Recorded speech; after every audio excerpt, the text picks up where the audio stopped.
আমাদের ন্যায্য অধিকার থেকে আমাদেরকে বঞ্চিত করা হয়েছে। পক্ষান্তরে তাদের কিছু মাস্তান, তাদের গডফাদাররা এই সমস্ত প্রজেক্টের উপর সামনে দিয়ে ড্রেজিং মেশিন দিয়ে বালু উত্তোলন করার কারণে এই প্রকল্পগুলো দ্রুত নষ্ট হয়ে যায়, যার কারণে আমরা এখন ক্ষতিগ্রস্ত। নোয়াখালী জেলার কোম্পানিগঞ্জ উপজেলা একটি উপকূলীয় এলাকা। আমাদের এলাকার উপকূল এলাকায় হাজার হাজার মানুষ বসবাস করে।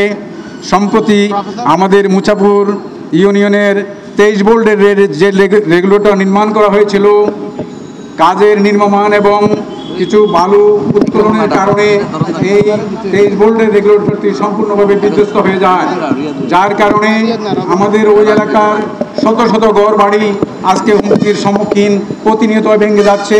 এই মানুষগুলো বিয়েরা হয়ে রাস্তায় পড়ে আছে, দুর্বিষহ জীবনযাপন করছে।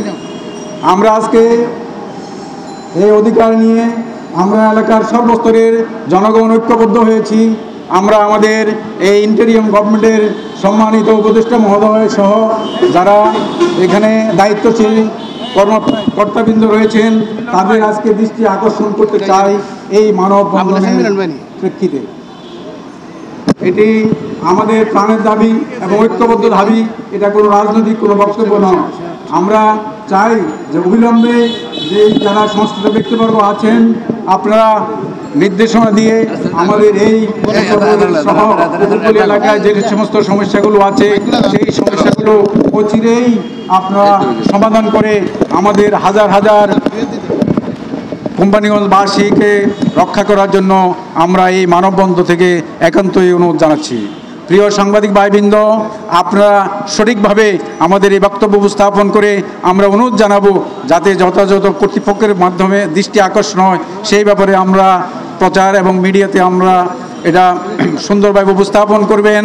তাহলে আমরা মনে করি যে আমাদের এই প্রকল্পগুলো বাস্তবায়িত হবে বলে আমরা আশা করি। আমরা এই কাজটি করার জন্য আরও দীর্ঘদিন থেকে দাবি উঠছিল, এলাকার প্রাণের দাবি। এখানে আমাদের এলাকার অনেক ভাই বক্তব্য দিয়েছেন, কিন্তু ওনারা এই সমস্ত মিটিং করে যে এটা একটা আলোচনা করবেন সেই সুযোগও বিগত স্বৈরাচারী সরকার তাদেরকে দেয় নাই। আমাদের ন্যায্য অধিকার থেকে আমাদেরকে বঞ্চিত করা হয়েছে।